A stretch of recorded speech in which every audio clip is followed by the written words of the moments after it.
Itu adalah salah satu contoh dari kegiatan, mungkin kebetulan ada tamu dari Kanada, orang Kanada sama Rusia ya, kebetulan mereka pacaran dan mungkin jalan-jalan ke kita ke Majalengka. Oke, kita lanjut ke presentasi berikutnya.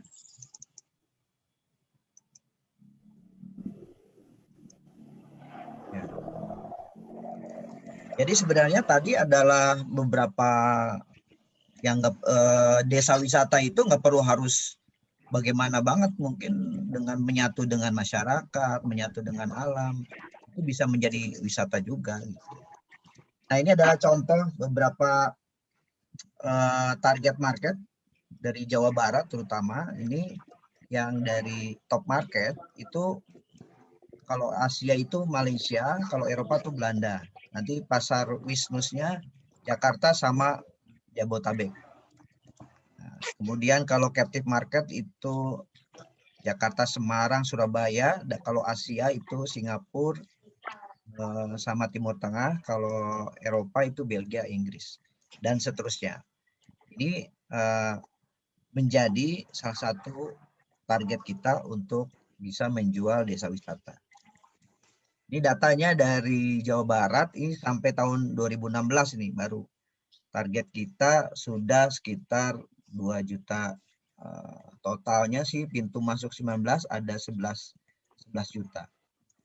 Ya. Kemudian ini bulan sampai 2017 datanya juga sama nih, sampai 2018 masih target marketnya sama ya, Malaysia sama Belanda.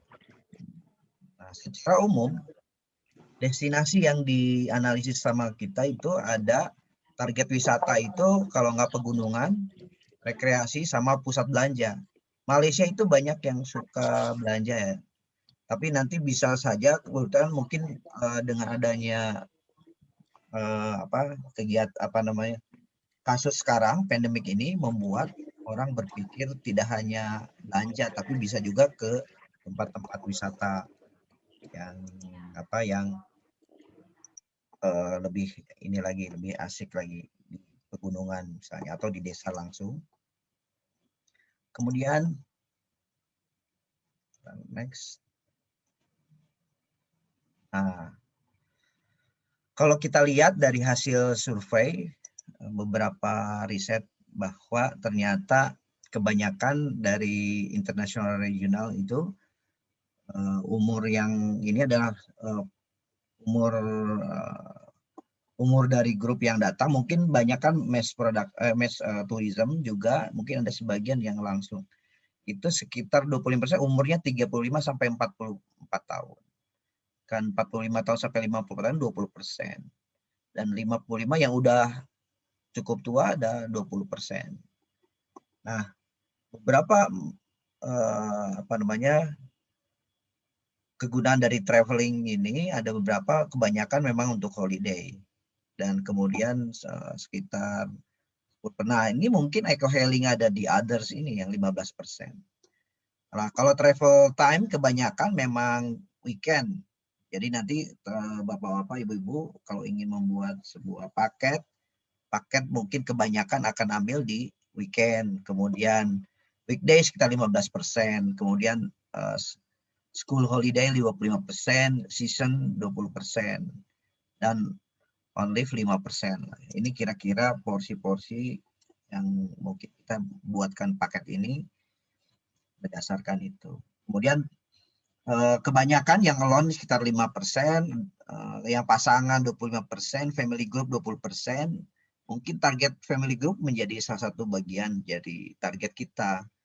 Ya, kemungkinan yang kalau ini masalah terapi mungkin banyak di alone ya. Kemudian ada teman-teman 30% dan kemudian organisasi sekitar 20%.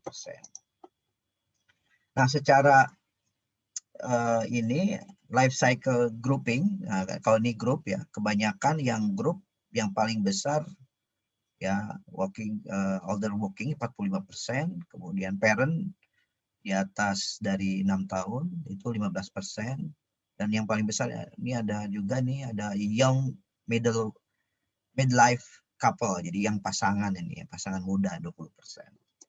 Nah ini kira-kira bentuk perform dari wisatawan yang masuk ke negara kita. Nah ini beberapa target sudah di state oleh Jawa Barat, bahwa ini contoh Jawa Barat. Kalau Indonesia saya belum paham ya, mungkin hampir sama lah, karena kemudian segmentingnya dari beberapa mancanegara, ini kebanyakan ini ada Singapura, Malaysia, Thailand, ini Kamboja, China, Jepang, Korea, Arab Saudi, Belanda, ini target mancanegara. Kalau target pasar ini karena outbound tour operator, kemudian korporasi bisa, institusi, sama asosiasi, sama keluarga. Nah ini menjadi target kita yang di Jawa Barat.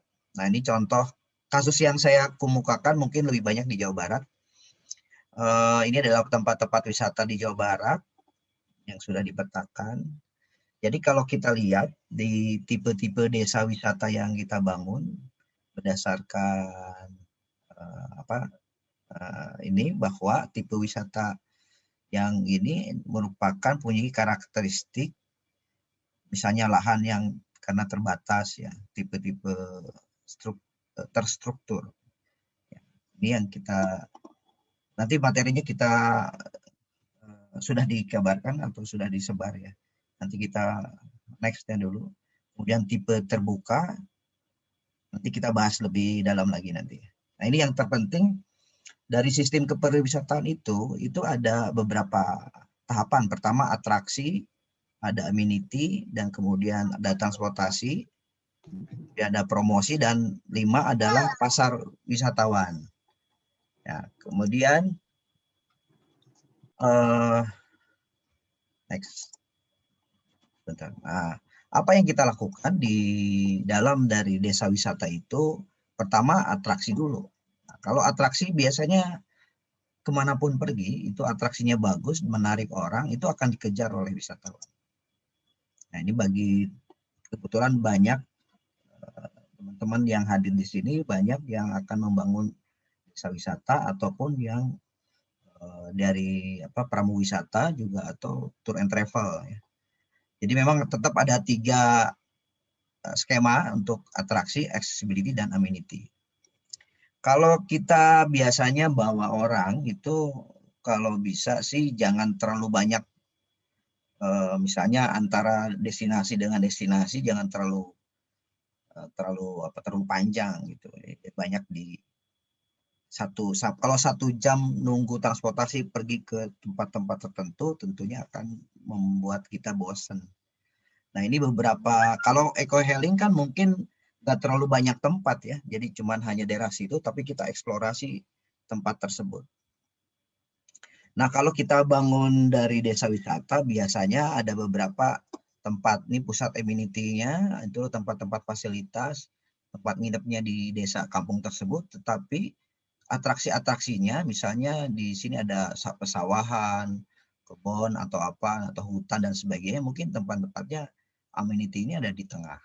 Dan baru kita beberapa tempat-tempat yang kita bisa ciptakan sebagai atraksi di desa tersebut. Atau bisa jadi kita buat tempat-tempat wisata yang lebih luas lagi, yaitu di beberapa desa-desa wisata kita gabungkan. Tapi mungkin, nah seperti kasusnya di Ciayu Majakuning atau Cirebon, Indramayu, Majalengka, Kuningan, memang setiap wilayah itu punya branding sendiri-sendiri, makanya perlu juga satu desa wisata ini perlu menciptakan satu branding tertentu.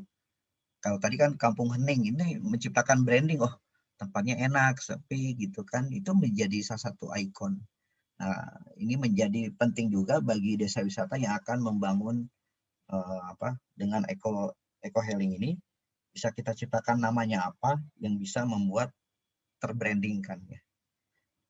Ya next. Kebetulan ini wisata yang daerah Ciayu Majakuning ini kita buat beberapa contoh tempat-tempat wisatanya ya, ataunya bukan wisata, ini daerah dari kabupaten. Di kabupaten misalnya Indramayu lebih ke bahari ya. Kemudian desa di Subang mungkin dikenal dengan air panas, kemudian budaya alam, Kemudian kalau di daerah Cirebon itu wisata kuliner Belanda. Nah, ini yang kebanyakan itu tourism ya. Tetapi bisa saja kita ciptakan. Contoh misalnya ini kebetulan di Majalengka, bandara ada di Majalengka, wisata adventure itu cocok kalau kita bangun juga menjadi ada salah satu yang memang sudah ada, memang ada desa wisata, tapi konsep eco-healingnya bisa kita masukkan. Nah, ini contoh. Nah, kalau di kasusnya di Majalengka, memang beberapa tempat wisata, desa wisata ada di pinggiran kota. Nah, ini mungkin di kotanya kita ciptakan suatu tempat-tempat amenities yang mungkin pada saat kedatangan pertama kali datang ke situ, baru kita ke desa wisatanya. Nah, kalau desa wisata mungkin Bapak-Bapak sudah banyak mengenal lah ya. Cuman saya akan memberikan satu inisiatif mungkin meningkatkan atraksi desa wisata itu seharusnya secara kreatif dikelola atau dibuatkan. Misalnya atraksi alam, olahraga, ini bisa kita bangun, kita ciptakan atraksi-atraksi tersebut. Nanti salah satunya mungkin minat khusus tadi, misalnya eco-healing. Saya pikir ini kalau kita lihat dari paparan Pak Nurdin, ini harus kita kombinasikan dari para fisiolog juga dan kemudian si dokter-dokter untuk pengkhususan dari wisata atraksi tersebut. Kemudian ini ada, kalau kita lihat dari pemaparan ada beberapa praktisi di dunia pariwisata itu sudah meramalkan untuk tahun 2001 ini ada beberapa wisata. Kebanyakan wisata yang akan diangkat adalah yang tidak banyak kontak dengan orang lain, jadi sangat sedikit ya. Kemudian hotel dengan wajah baru, kesehatan yang sangat ketat, kemudian kebanyakan liburan di alam. Itu memang itu pernyataan-pernyataan praktisi-praktisi di bidang pariwisata sudah menyatakan itu. Kemudian space menjadi barang mewah, kemudian staycation. Nah, staycation ini cocok nih untuk eco-healing karena yang diutamakan adalah liburan di dalam hotel atau di dalam desa. Ya, jadi yang diutamakan adalah hanya tinggal di desa, bergabung, bergaul dengan ini menjadi satu contoh, salah satu dari alternatif dari sekarang ini ke depan. Wisata dalam jumlah kecil ini akan ke depan akan sangat banyak ini. Kemudian wisatawan dan domestik lebih banyak karena orang luar negeri masuk ke sini agak ketat juga nanti ya. Nah, kemudian kita juga ke luar negeri juga susah. Kemudian wisatawan usia lanjut menurun drastis karena akan banyak halangan dia, jangan banyak jalan-jalan, kecuali memang dalam rangka eco-healing ini bisa juga nih targetnya orang-orang yang sakit kita eco-healingkan. Ini pertimbangan-pertimbangan itu yang mungkin bisa kita ciptakan ke depan. Kemudian wisatawan swakelola ini perlu dilakukan juga. Biasanya orang kalau kita sering dibilang jalan sendiri, satu keluarga jalan kemana, itu biasanya saya juga lakukan sendiri tuh. Kalau misalnya pergi kemana tanpa harus ada pakai program, datang aja langsung kemana jalan gitu ya. Ada juga yang ini ada ke depan itu diskon besar-besaran dari pelaku wisata akan banyak sekali karena pertimbangan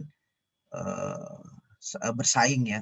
Kemudian wisatawan untuk kesehatan meningkat, ini sudah jelas dalam rangka itu, baik itu kesehatan secara fisiologi ataupun kesehatan secara fisik. Dan virtual meeting dibanyakin, kemudian insentif, convention, exhibition juga lebih banyak di virtualnya, bukan di ini. Kemudian interior dari hotel menjadi minimalis, mudah dibersihkan, jadi jangan banyak yang berbentuk yang banyak rongga-rongganya karena akan menimbulkan banyak debu. Ke-14 adalah wisata di daerah pedesaan meningkat. Nah, ini sudah dinyatakan oleh para praktisi dunia pariwisata memang ke depan akan meningkat. Jadi bapak-bapak, ibu-ibu yang saat ini hadir sebagai tour and travel ataupun praktisi di perjalanan ataupun di pembangunan desa-desa wisata itu menjadi bagian dari. Nah, kalau kita lihat dari secara daya tarik desa wisata lainnya, harusnya kita memiliki pembeda daripada yang lain, yaitu kalau misalnya orang lain keunggulannya ada di lebih ke kemudahan akses, penjelasan informasi, kelengkapan fasilitas, kebersihan fasilitas, atau keramah tamahan, mungkin yang program eco-healing ini menjadi satu kekhususan dalam program dan fasilitas kesehatan. Atau fasilitas kesehatan itu bisa juga tadi misalnya ada fisiologinya, ada dokter, ada peralatan. Kalau untuk khusus untuk orang-orang yang terapi yang bisa kita ciptakan, bisa kerjasama dengan rumah sakit-rumah sakit. Nah, kemudian bagaimana mempublikasikan? Ini sebenarnya teman-teman sudah banyak yang bisa, cuman nanti saya akan lebih konsen sekali Bapak-bapak juga sekarang udah banyak orang punya HP, itu semua orang sudah pakai HP sehingga program ke depan itu promosinya akan lebih mudah sebenarnya pakai HP saja. Hampir semua orang pegang HP sehingga terutama yang Android itu sudah banyak melalui Facebook, YouTube, Twitter, Instagram. Nah, ini biasanya kalau Genpi suka foto-foto dan disebar di tempat ini menjadi daya tarik juga untuk. Nah, ini juga bisa kalau kita punya program eco-healing bisa mempromosikan lewat ini.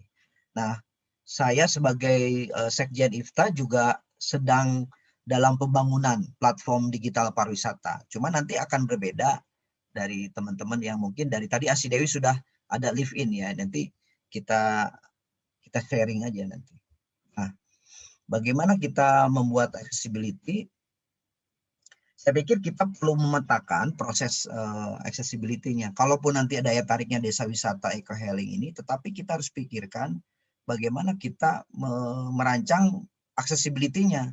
Melalui apa, dari mana. Misalnya ini contoh kasusnya di Majalengka. Ada gerbang Kertajati. Kertajati itu adalah bandara yang ada di daerah Majalengka, daerah Majakuning yang baru, tapi memang belum berjalan, tapi setelah pandemik insya Allah akan berjalan ya. Kemudian ada Pelabuhan Patimban, Pelabuhan Cirebon menjadi akses dari wisatawan ke arah sini.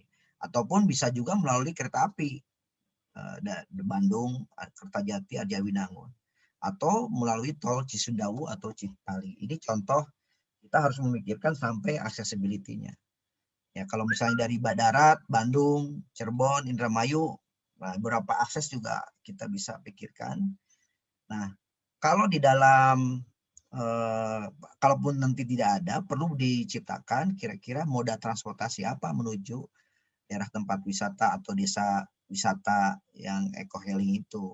Sehingga perlu ada, kalaupun tidak masuk, berarti harus ada shelter ataupun shelter kawasan wisata atau ojek. Nah, ini beberapa kasus-kasus kalau eco-healing mungkin kebanyakan nggak terlalu banyak orang, sehingga mungkin bisa kita langsung direct, kita bawa mobil langsung ke tempat. Ini adalah contoh-contoh yang mungkin perlu dipikirkan bagaimana kita membuat shelternya. Ini contoh saja. Nah, ini kebanyakan mungkin ini lebih ke tourism ya ini.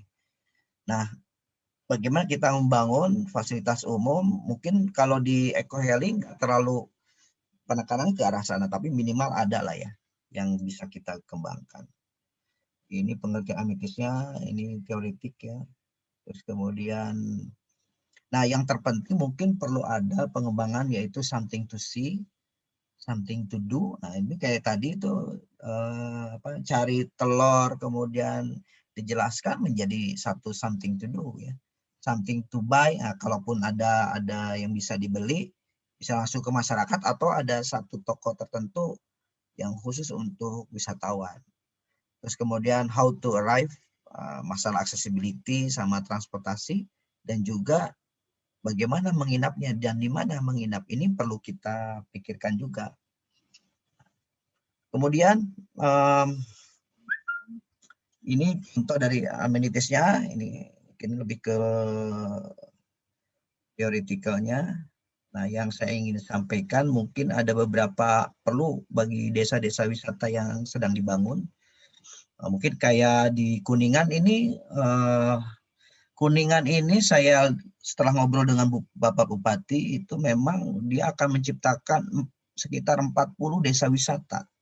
Nah, mungkin Pak Andi ya dari Asi Dewi ini perlu juga nanti saya kenalkan dengan kepala bupatinya ya, atau beberapa desa-desa wisata yang akan dikembangkan di sana, banyak sekali.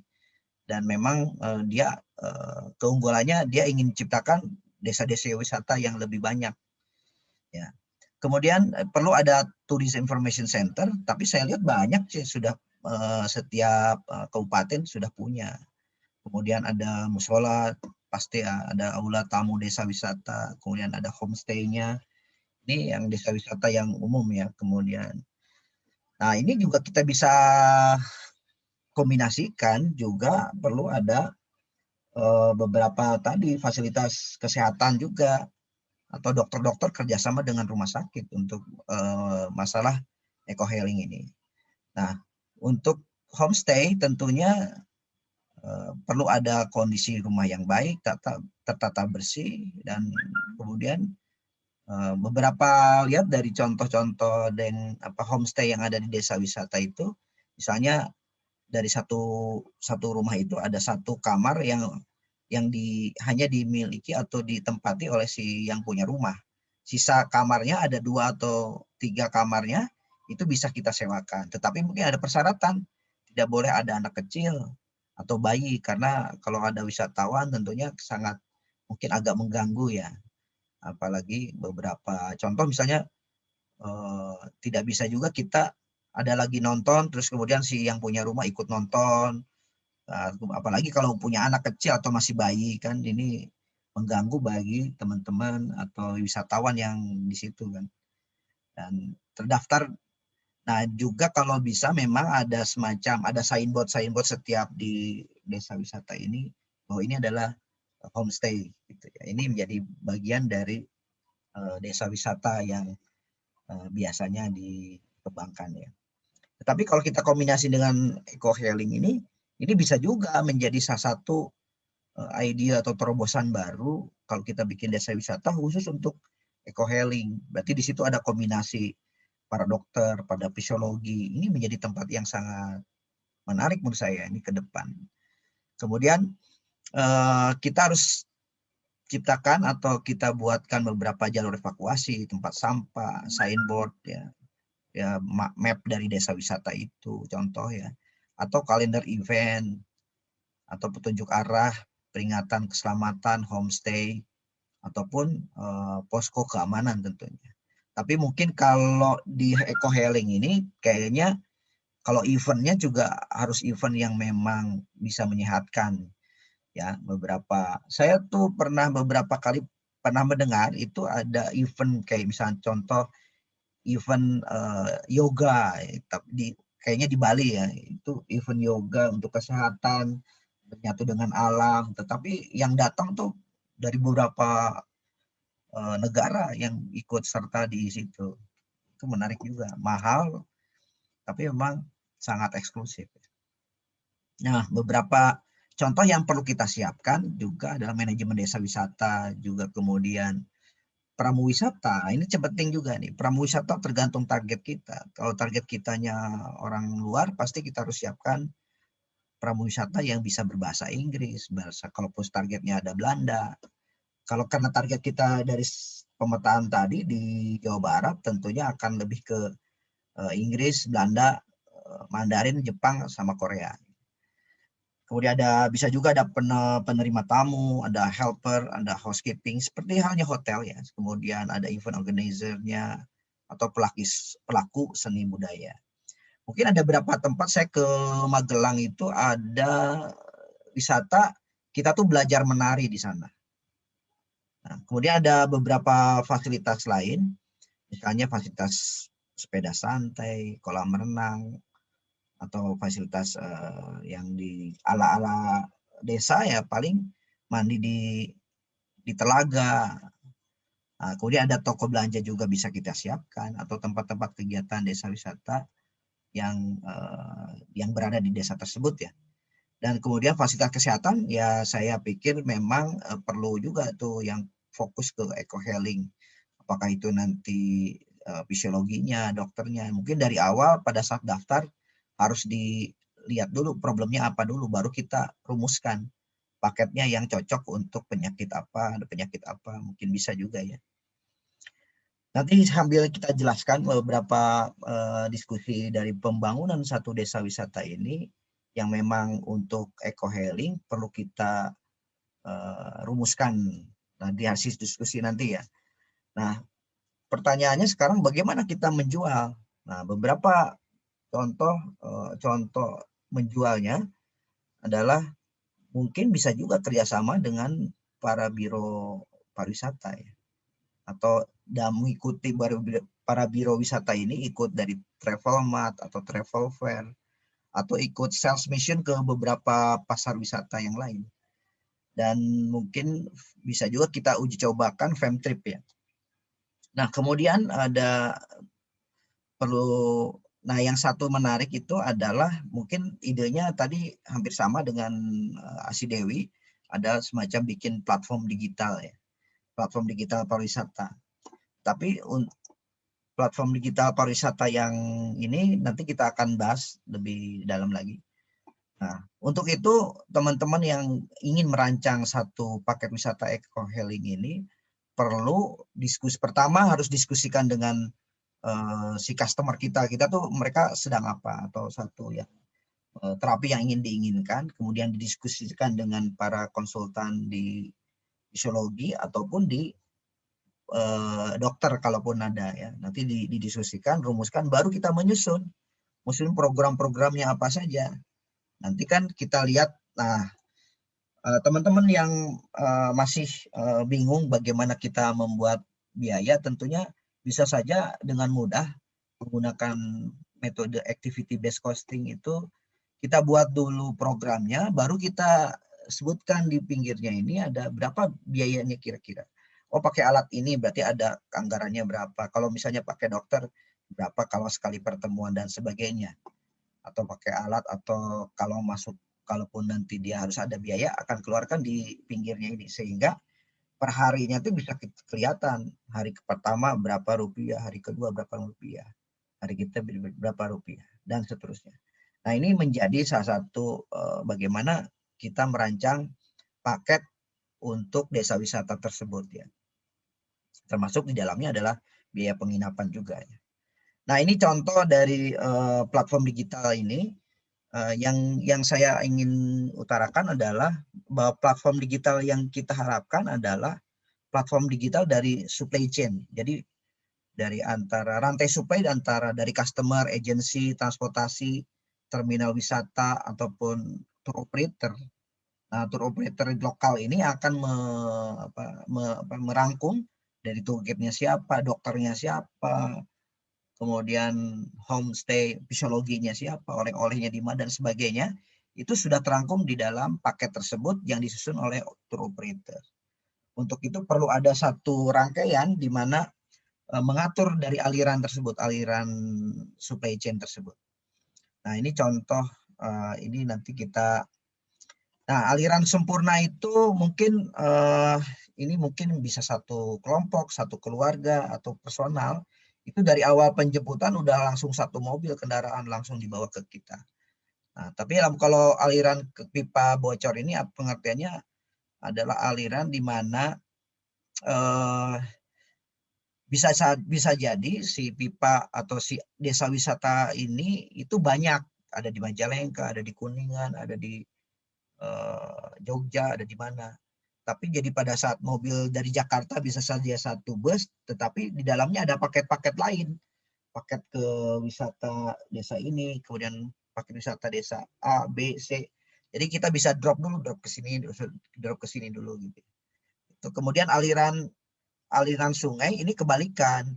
Bisa jadi paket satu bus ini itu ada penjemputan di Subang, daerah kemudian Majalengka, tapi ke arah yang tujuan akhirnya adalah misalnya Jogja ataupun Surabaya. Nah, ini terbalik kalau ini masuknya, kalau aliran sungai itu mungkin ada aliran-aliran lain yang masuk ke dalam jalur dari aliran tersebut. Kemudian aliran berikutnya, aliran waduk telaga itu, jadi kita tampung dulu semua paket-paket yang berada di desa tertentu tersebut, kita tampung dulu siapa yang mau ke sini, programnya ini, baru kita berangkat bareng. Kira-kira begitu dari manajemen aliran pasok. yang terpenting adalah kebutuhan pengelola rantai pasok ini adalah untuk menjaga keseimbangan antara kebutuhan pasar dengan rantai pasok. Jadi banyak juga ada satu permintaan banyak tetapi kapasitas tidak mencukupi. Ini yang harus kita antisipasi ya. Dan juga untuk menjaga kesiapsediaan dari paket wisata dari pasar. Jadi tentunya sebagai tour planner perlu menciptakan mendapatkan satu ide dulu kira-kira eco-hailing ini banyak yang dibutuhkan apa nih. Jadi harus kita siapkan paket-paketnya untuk misalnya penyakit A, penyakit B, penyakit C, ini perlu kita ramu bareng-bareng sama dokter ataupun fisiologi. Ketiga adalah menjaga kestabilan harga. Ini jangan sampai karena ini takutnya nanti ke depan nanti booming, ternyata saling bersaing, akhirnya saling membuat persaingan harganya saling jatuh. Ini yang kita tidak inginkan. Nah, tujuan dari supply chain ini adalah harus biaya murah, mungkin ya lebih murah, jangan terlalu ya tercapai lah tuh. Kemudian waktunya efektif dan kualitasnya baik.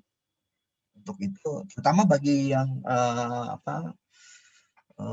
yang memiliki masalah transportasi, kalau kita bareng-bareng kan bisa jadi lebih murah. Jadi manajemen rantai pasok yang diusulkan dari IFTA itu adalah serangkaian kegiatan yang meliputi koordinasi, penjadwalan, pengendalian terhadap pengadaan, pelayanan, persediaan, layanan jasa bidang pariwisata. Mencakup pembayaran, administrasi harian, operasi, logistik, dan pengolahan informasi. Mulai dari mana? Mulai dari wisatawan, bus, tour and operator, tour guide, transportasi, restoran, hotel, dan lain-lain. Ini harus menjadi satu rantai pasok dari pariwisata ini.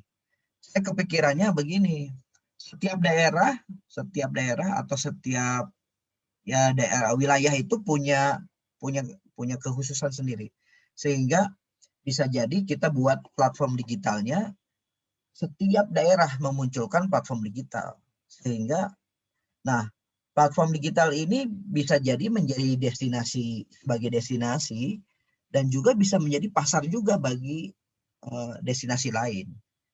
Ya, kalau misalnya nih, kebetulan saya tinggal di Majalengka. Orang Majalengka kebanyakan tuh kalau jalan-jalan nggak mau daerah Majalengka, maunya daerah yang di luar Majalengka. Begitu pula dengan daerah-daerah yang lain. Nah, ini menjadi satu tantangan kita bagaimana antar platform digital daerah per daerah ini saling menyambung dengan daerah-daerah yang lain yang saling mempromosikan. Nah, sehingga dengan demikian setiap daerah juga bisa mempromosiin selain dari desa wisatanya juga daerah wisata-wisata yang lain. Sehingga dari yang terpenting adalah dari pengolahan supply chain pariwisata ini adalah mengelola informasi, komunikasi, proses produk, layanan, mekanisme pembayaran. Nah, pembayarannya yang kita harapkan adalah bentuk e-payment, ya. Kemudian ada agensi, kemudian ada transportasi, bis, dan juga terminal-terminal wisata. Kan kita bisa gunakan terminal wisata itu bisa tempat tertentu atau TIC-nya, Tour Information Center-nya di setiap daerah, di setiap kabupaten biasanya ada. Kemudian kerjasama dengan tour guide atau tour operatornya. Tour operator adalah orang lokal yang akan menjemput dari transportasi bis yang keluar dari tol tersebut. Kemudian dari yang kita harapkan adalah seperti ini. Jadi semua orang itu dari customer bisa kontak ke information center, bisa juga melalui IT, atau kalau tidak bisa menggunakan IT misalnya Gaptek, bisa kontak langsung melalui telepon untuk melayani pelayanan dari customer, dan itu bisa dikoordinasikan toko oleh-olehnya di mana, kemudian hotel atau desanya di mana, kemudian destinasi, restoran, dan sebagainya. Nah, ini beberapa contoh terminal wisata yang bisa disambungkan antara daerah. Misalnya ini kita backbone-nya ada di jalan tol. Ya, kemudian, nah platform yang saya bayangkan bahwa platform digital ini setiap daerah bisa mempunyai platform digital daerah masing-masing, ada Jelajah Bantul, ada Pesona Magelang, Polibur Majalengka dan sebagainya. Tetapi ini semua disambungkan dengan platform digital supply chain management secara umum. Bayangkan kalau kita punya semua desa wisata ataupun daerah punya platform digital, kita sambungkan sama-sama. Wah, ini luar biasa. Ada 416 kabupaten, 98 kota, hanya 10% saja itu punya potensial yang sangat luar biasa. Itu kira-kira apa namanya yang bisa saya sampaikan terkait dengan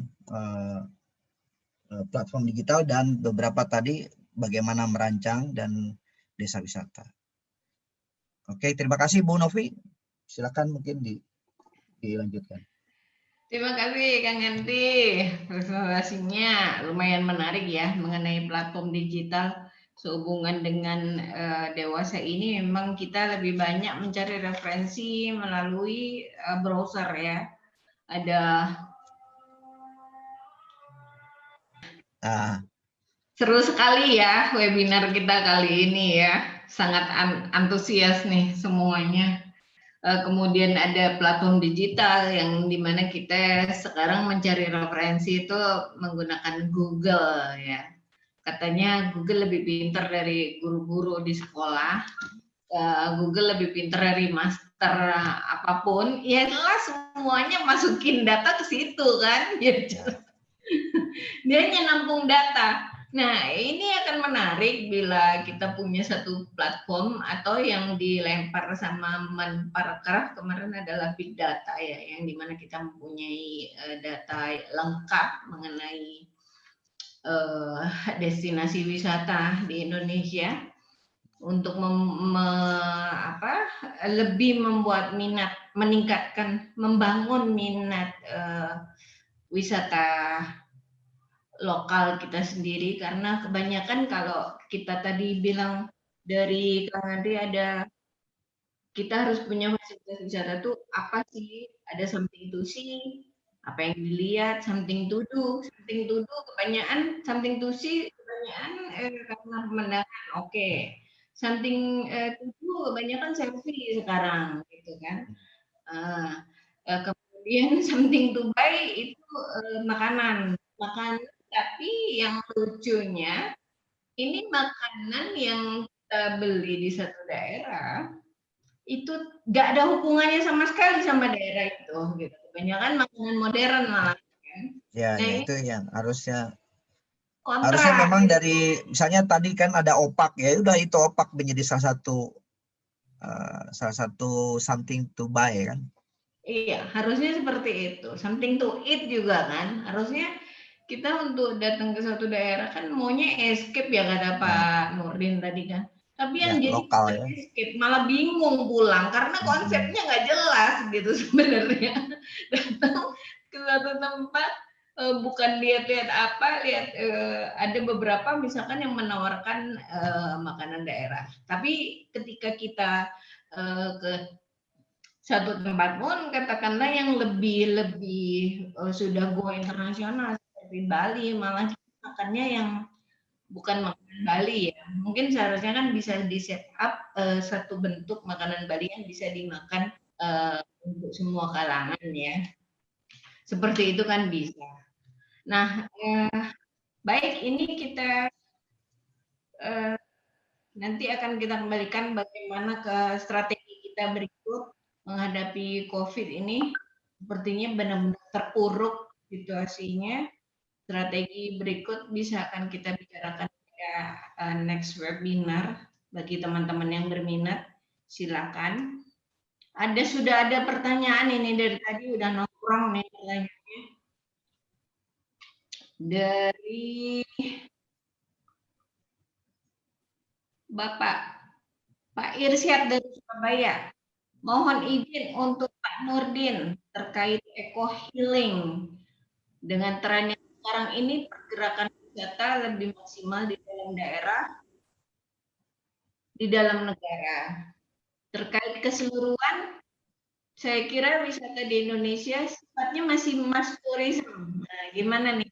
Apa peluangnya besar jika target konsumennya wisnos? Gimana?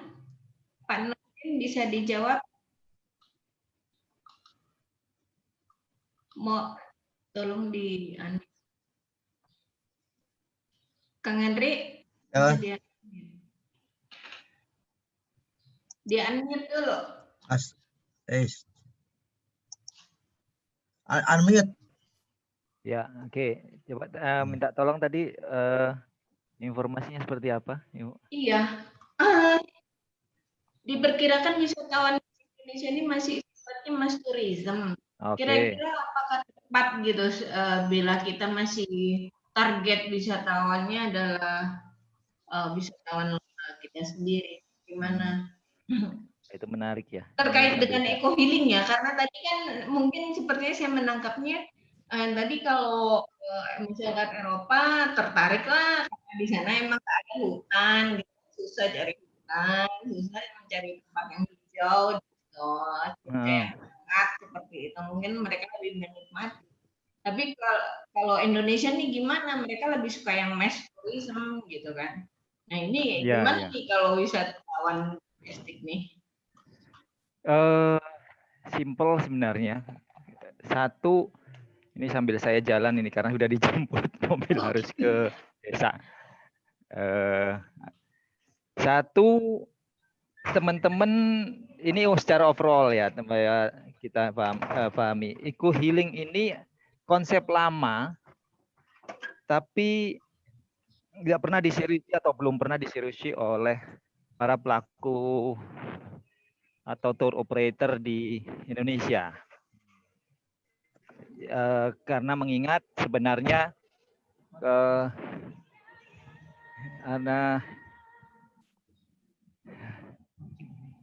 nggak ada kunci. Oh, ya sudah ini. Jadi ceritanya eco healing ini segmen pasarnya memang menengah atas, itu satu yang harus ini. Yang kedua, identifikasi terkait dengan pasar ekowisata dalam hal ini spesifik ke eco healing itu belum pernah dilakukan oleh, menurut saya mungkin sudah pernah dilakukan tetap belum maksimal oleh Kemenpar, karena saya pelajari sebelum COVID konsentrasi kita itu masih ke mass tourism karena peningkatan PMBB dan segala macam. PAD terutama teman-teman di kabupaten tuh 99%. Nggak usah eco healing deh. Ekoturism sendiri itu belum digarap secara serius di Indonesia. Karena eco healing itu sub dari ekoturism yang melibatkan spesifikasi minat yang berbeda, meskipun itu dalam lingkup ekoturism metodenya. Yang kedua, kalau kita bicara eco healing di era COVID ini justru jauh lebih menarik karena ada tanda petik motivasi alam. Corona ini bikin orang stres sebenarnya. Sebenarnya metode eco healing jauh lebih banyak dilakukan saat ini harusnya. Contoh, kebetulan saya beberapa keponakan spesialis dokter jantung dan terkait dengan penyakit dalam. Imun terbaik itu justru dari 50% dari diri sendiri, kebahagiaan. Itu imun yang terbaik. Sisanya baru medical. Nah, kalau kita ini dengan COVID ini harusnya banyak tour operator yang menjual eco healing dengan berbagai macam metode. Mungkin sebelum COVID kalau boleh saya kasih contoh ya, yang teman-teman tidak sadar bahwa itu terjadi. Kalau anaknya UNAS, bapaknya ikut stres. Begitu ya. Ibunya ikut stres. Sebenarnya eco healing itu terjadi di dalam rumah dengan harus bisa dilakukan di rumah karena supaya harusnya tidak boleh dong. Logika dari mana UNAS itu membuat orang tua stres? Hanya karena nilai. Karena memang sistem pendidikan kita membuat kita semua stres elemen. Karena mohon maaf, sistem pendidikan Indonesia atau pendidikan di Indonesia ini sudah mengarah kepada menjadi barang komunitas. bahwa Iqra itu tidak dipahami secara makna yang luas, bahwa belajar dari alam. Kita pengen Finlandia dengan sistem pendidikan seperti itu. Mana pernah mereka mengajarkan sebuah ujian sampai umur 12 tahun, 10 tahun. Kita dari kecil udah diprosesi pinter matematika, pinter gini, pinter ini ya. Enak guru TK-nya dong, belum masuk udah pinter semua kan begitu ya. Kalau bisa S3 deh umur 10 tahun begitu ya. Ini bercarut-marut dengan akhirnya pemahaman eco-healing ini kesannya orang yang datang harus sakit. Ini peluang nomor 2. Bukan sakit sebenarnya. Kita semua punya trauma. Saya yakin peserta di sini tidak satupun terlepas dari trauma. Karena trauma itu sunatullah ke manusia. Permasalahannya kita tidak memahami atau mengignore itu, bahkan denial terhadap kondisi itu, sehingga kita tutupi dengan keceriaan, pergi ke pesta, pergi ke mall bersama teman-teman segala macam, itu denial. Coba kita muhasabah, lari ke alam, pikirkan apa yang terjadi di diri kita selama sekian puluh tahun. Pasti yang muncul adalah trauma-trauma itu, karena kita sendirian tidak terganggu oleh banyak hal dan kita mengendapkan semua pemikiran. Nah, di situ baru ketahuan bahwa ternyata saya ini trauma ini. Saya trauma ini, saya trauma ini. Itu trauma itu lama-lama akan menebal juga kalau kita bicara ini ya, kita bicara apa namanya? Bicara eco healing ya. Dan itu adalah pasar yang menurut saya tanda petik bukan berarti pasar sebagai objek ya, tapi peluang-peluang bisnis atau peluang-peluang menawarkan jasa terapi sebagai konseling ya. Itu justru ada di ranah jasa ini, karena bagaimana juga eco healing adalah bagian dari industri jasa yang ada di payung-payung ekoturism dengan pendekatan-pendekatan terapis yang berbeda. Saya kira itu ya gambaran secara umum supaya karena itu tergantung kasus per kasus, tapi secara umum saya bisa jelaskan itu. Terima kasih. Baik, Pak tadi gimana jawabannya? Udah puas belum ya? Saya anggap puas. Ini belum ada ketikan lagi ya yang baru. Tapi kalau peserta eco healing nih kalau dilihat dari apa yang sudah dibicarakan sama Pak Nurdin ini sepertinya kalau setiap dari kita punya trauma kemudian mengikuti eco healing kan sepertinya para pria Pak yang lebih banyak pesertanya Pak. Karena dari kecil culture tidak membolehkan pria menangis. Oh, itu yang salah ya. Oh enggak ya? Itu yang salah ya. Ya, karena fitrahnya setiap manusia menangis begitu. Hanya masalah frekuensi saja kan. Nah, jadi nanti pesertanya bisa-bisa banyak pria nih Mbak yang banyak trauma, lebih banyak trauma ya. Yang banyak sholat malam itu pasti banyak menangis dan itu biasanya juga tidak menurut masalah gender ya. Oh iya. Ibu bapak pasti menangis pada saat sholat kalau dia mindful praying ya. Jadi sebenarnya itu yang menurut saya juga menarik untuk dikaji dari perspektif agama. Baik, terima kasih Pak Nurdin. Ada lagi satu pertanyaan, mungkin saya langsung ke Pak Nurdin lagi aja karena sedang dalam perjalanan, khawatir nanti ada blank spot ya. Bentar ya, satu lagi dari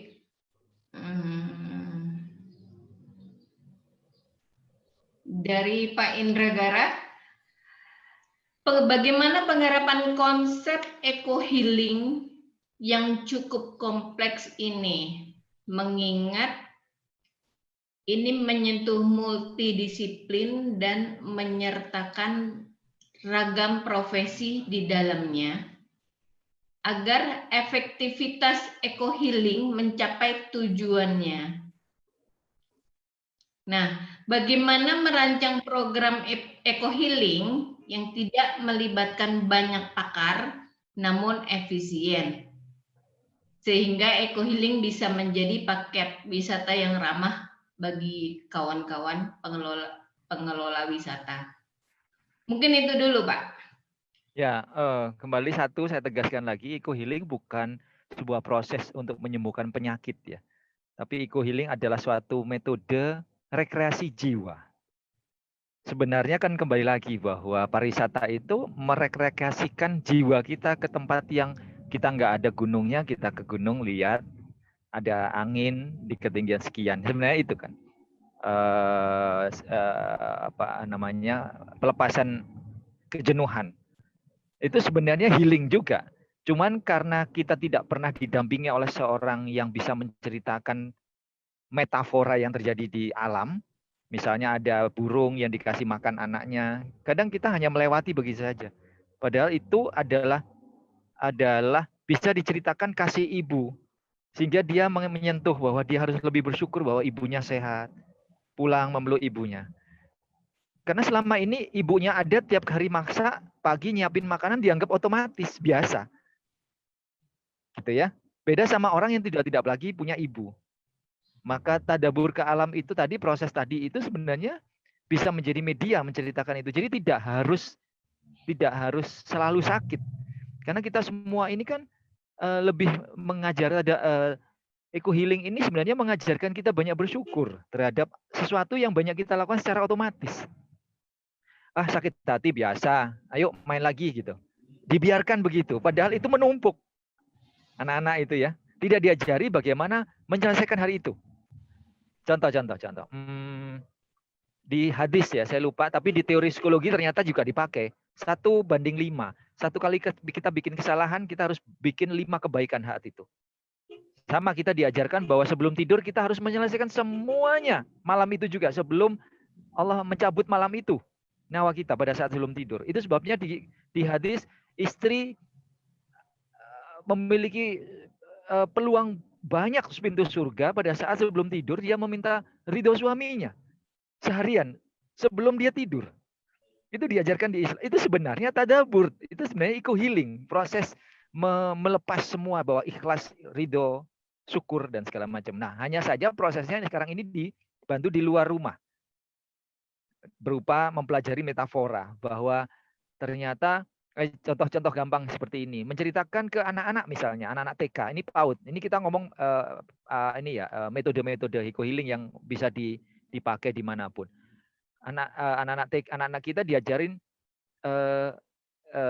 tidak terlalu bangga diri pada saat orang memuji dia, sehingga ada takabur, ada sombong. Lalu dianalogikan dengan metafora nyamuk. Jangan bangga pada saat orang bertepuk tangan kepadamu, nak, karena nyamuk mati karena tepuk tangan. Begitu ya. Nah, ini menarik untuk dijadikan storytelling. Itu sebabnya pada saat eco healing terjadi, proses itu dibantu bukan hanya orang psikolog, tapi seorang storyteller yang baik. Kalau di ngomong pariwisata secara umum pemandu, tapi kalau di ngomong ekoturism, eco-interpreter. Mereka bukan seorang psikolog, bukan. Bisa menjadi polhut, bisa pecinta alam, tapi dia menerjemahkan ilmu-ilmu alam menjadi metafora yang kemudian menjadi panutan kepada manusia yang melakukan proses itu. Ayo peluk pohon yuk, tahu nggak pohon itu berpikir, coba dengarkan telinganya. Itu storytelling. Saya tidak harus menjadi seorang biologis, ahli biologi, tidak harus seorang pakar kehutanan, tidak. Tapi lebih memahami kepada kebutuhan konsumen. Itu sebabnya pada awal sebelum mengikuti ekoterapis atau eco healing, biasanya ada dialog, ngobrol. Oh, saya tuh suka, Pak. Saya tuh ada hobi ini, ada tujuan tim saya untuk eco healing ini. Sehingga ketemu tuh benang merah bahwa mereka ternyata mau recovery. Saya pernah memandu sebuah perusahaan di Kampung Hening beberapa minggu yang lalu. Itu mereka ingin memunculkan kekompakan.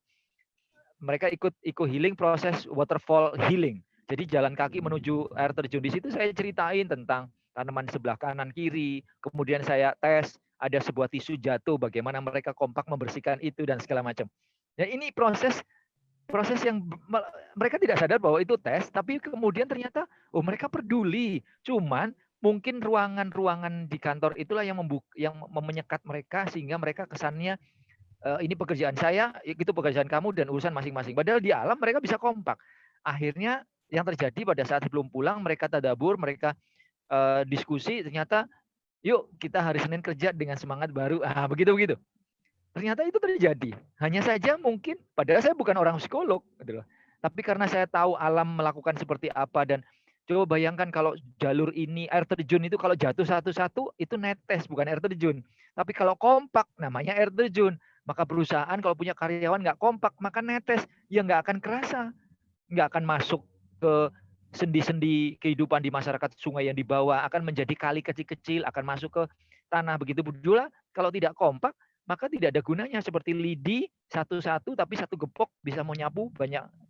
Nah itu metafora ya. Nah ini menurut saya perlu dipahami bahwa eco healing kembali lagi bukan sesuatu yang sakit, tapi setiap orang punya masalah, setiap orang punya trauma, tapi kita membiarkan itu terjadi sampai di usia tertentu sehingga kesannya itu bahwa harus sakit dulu baru ke eco healing. Bukan sebenarnya.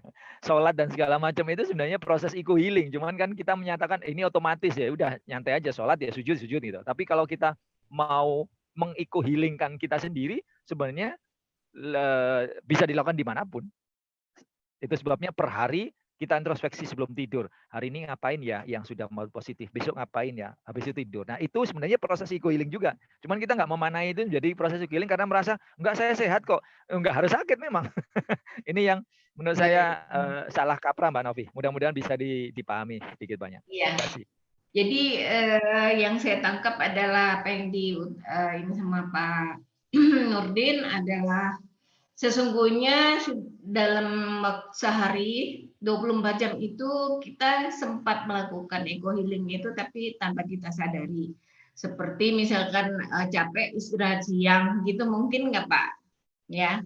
Kemudian setelahnya kita bisa lebih fresh lagi, itu sudah mencapai dalam satu poin bahwa kita sudah melakukan eco healing. Tapi kalau dalam konsep pariwisata memang kita akan kembali ke ekoturism, kita gabungkan ke ekoturism, kembali ke alam ya seperti itu. Kalau saya lihat dari video-video Pak Nurdin ada burung di sana, ada hijau daun, seperti yang tadi ada diagram warna. Mungkin teman-teman bisa dibuka-buka lagi, dimaknai lagi lebih lanjut seperti apa. Karena mungkin seperti kalau saya melihatnya ketika kita punya tamu akan berlibur setelah begitu padat ruang kerja mereka, kemudian mereka bilang, aduh aku pengen escape, enaknya kemana ya? Ke Bali. Tapi ketika ke Bali begitu banyak macam-macam di sana, ada pantai, ada ini. Sepertinya mereka nggak jadi escape atau nggak jadi refresh karena apa yang mereka dapat itu terlalu rancu gitu, semua masuk, ada diskotik lah misalkan, ada klub, ada makanan ini itu, jadi sebenarnya nggak fokus. Demikian juga teman-teman yang sebagai pelaku wisata kebanyakan memang kita follow, kita ikuti aja maunya tamu seperti apa. Aku nggak mau ke sini, akhirnya pasrah, ya udah deh sesuai keinginan tamu, gimana ya seperti itu ya kan. Jadi akhirnya mungkin kita harus lebih suggest lagi ke tamu untuk bisa mendapatkan poin apa yang dinamakan escape tadi, atau pulang benar-benar refresh, itu bisa kita berikan presentasi yang lebih baik lagi dengan pembekalan tadi dari Pak Nurdin, bagaimana mencapai satu konsep liburan yang lebih bisa merefresh diri kita. Nah, konsep itulah yang dinamakan eco healing, bukan begitu Pak Nurdin kira-kira? Ya, contoh benar Mbak Novi. Jadi contoh satu hal tadi Mbak Novi cerita itu saya jadi ingat satu contoh real ya. Sebenarnya dalam segmentasi pasar kita itu membantu meng-eco healingkan konsumen. Contoh, tamu saya kebetulan saya karena bermain di wildlife fotografi, tamu saya datang itu hanya untuk trekking di hutan. Dia nggak peduli pantai sebagus apapun. Yeah. Dia bisa saja eksplor satu hari kemanapun, tapi dia hanya menikmati duduk manis di hutan, digigitin nyamuk, hanya melihat seekor burung, itu berjam-jam. Itu eco healing sebenarnya. Mereka sudah memanfaatkan waktu. Bayangkan kalau mereka mau keliling Indonesia, nggak akan habis 2 kali seumur hidup. Itu sebabnya mereka 20 hari, 30 hari datang ke Indonesia, hanya datang di hutan, itu hanya mau ini. Nah, teman-teman itu sebenarnya sudah melakukan itu, pasar membantu itu, tapi tidak memahami konsepnya, value-nya. kalau kita ngomong bahasa keren sekarang quality tourism ya. Quality tourism. Iya. Jadi mindfulness tadi ya. Jadi saya cuman pengen duduk manis nongkrong di air terjun seharian. Itu terjadi di segmen pasar saya. Sama dengan, dan itu bukan hanya orang Eropa, ada orang tamu-tamu keluarga dari Jakarta yang beli paket saya yang cukup mahal, 3 hari 2 malam. Ya. Tidak menyentuh pantai sama sekali karena dianggap pantai itu sudah biasa. Jadi memfokuskan diri ke jalan kaki tanpa alas, merasakan lembabnya kaki, telapak kaki di lantai hutan. Dan itu energinya karena itu grounding namanya kalau psikologi. Nah, kan menarik. Bisa kita gunakan nggak pakai sandal misalnya, kemudian merasakan dinginnya lantai, kemudian mencium harum daun-daun busuk misalnya, kemudian melihat mendengar rayap memakan kayu dan itu suaranya halus dan itu harus hening sekali. Itu ternyata efektifnya luar biasa buat orang-orang yang mau hanya trekking dan itu berjam-jam. Karena setiap langkah dia nikmatin. Nah, ini bisa diformulasikan di segmen pasar ya. Sehingga tidak perlu kita bikin variasi produk yang banyak banget karena itu membingungkan. Lebih baik setiap desa, saran saya setiap desa itu punya kompetensi mau main di mana sih. Gitu ya. Saya kira itu Mbak Novi. Makasih. Baik. Berarti nanti harus dibekali tamunya, enjoy yourself gitu ya. Baik. Di sini sudah ada banyak sekali pertanyaan sebenarnya. Aduh. Mudah-mudahan nggak ke saya semua nih. Saya khawatir kena blank spot. Saya kembali dulu ke Pak Andi Yuwono, ini juga udah banyak nih yang nanya. Sebentar. Mohon maaf untuk pertanyaan-pertanyaan yang saya rasa sudah cukup mendapat jawaban. Saya tidak bacakan. Mungkin nanti kalau memang ingin lebih detail, kita ada grup WhatsApp ya, kita bisa lakukan diskusi di sana. Karena keterbatasan waktu para bapak-bapak pembicara. Jadi saya mau langsung dulu ke Pak, mana ya pertanyaan untuk Pak Andi Yono. Oke, selamat siang. Ini dari Danisa R nih untuk Pak Andi Yuwono dari Asi Dewi. Bagaimana Asi Dewi mendorong pemasaran wisata agar lebih dikenal masyarakat dan dikunjungi? Apakah sudah dilakukan kolaborasi dengan asosiasi travel agent untuk dapat menyediakan paket-paket wisata ke desa wisata yang diinisiasi oleh Asi Dewi tadi? Bagaimana Pak Pak Andi, silakan dijawab. Oke, terima kasih. Jadi aku melihat ada list di chat, ada beberapa pertanyaan. Itu mungkin salah satu pertanyaan yang dibaca oleh Mbak Novi moderator. Ada pertanyaan, nggak tahu dari siapa, apakah sudah ada standarisasi terkait desa wisata yang ada di Indonesia? Oke, kembali ke apa yang saya ceritakan awal tadi, bahwa Asi Dewi sudah 8 tahun melakukan riset dan perjalanan keliling Indonesia di beberapa desa wisata, dan kami menemukan sebuah konsep model atau role model pengembangan terkait desa wisata. Nah, kami punya ukuran standar yang tentunya kami padu-padankan dengan referensi akademis yang ada sebelumnya dengan temuan-temuan di lapangan yang sudah kami lakukan. Nah, makanya kami membuat buku dengan judul Desa Wisata Benteng NKRI. Ini adalah 8 tahun Asi Dewi mulai 2011 sampai 2018 menginisiasi banyak desa dengan menggunakan pendekatan-pendekatan atau metodologi yang kami lakukan. Nah, di sini ada standarisasi pengembangan yang kita bagi menjadi 3 bagian. Yang pertama, desa wisata rintisan atau desa wisata potensi dengan beberapa indikatornya dan pendekatan model program pengembangannya. Yang kedua ada desa wisata berkembang, dan yang terakhir ada desa wisata maju. Tentunya pendekatan indikatornya sudah tentu berbeda. Nah, Ternyata apa yang kami lakukan 8 tahun itu kita mendapat apresiasi dari beberapa pihak, terutama dari pemerintah, bahwa model inilah yang dibutuhkan. Nah, dalam buku ini kami juga tidak hanya sekedar menulis sebuah konsep model pengembangan, tapi kita juga menulis tentang best practice, mana saja yang berhasil mengembangkan desa wisatanya dan terbukti sampai hari ini masih bisa bertahan, sustainability-nya masih ada. Nah, salah satu contoh misalkan, kita ada salah satu desa wisata mandiri atau maju, yaitu desa wisata Taman Sari, Kecamatan Licin, Kabupaten Banyuwangi. Pintu masuknya Kawah Ijen. Nah, ini indikatornya mungkin kalau pemerintah kita terkonsentrasi pada PAD, pendapatan asli daerah, kalau di kabupaten, kalau di pusat mungkin pendapatan yang bisa diterima negara. Nah, di sini sangat jelas terhitung. Mereka masuk ke desa pun juga sudah berkontribusi. Ada tiket retribusinya dan lain sebagainya. Itu dari sisi output, dari sisi angka. Dari sisi outcome, multiplier effect. Banyak pengangguran yang dulu menjadi permasalahan, hari ini mereka bisa menjadi pelaku wisata di desanya. Dan pengelolaannya, tata kelolanya juga cukup bagus, bawah BUMDes, Badan Usaha Milik Desa.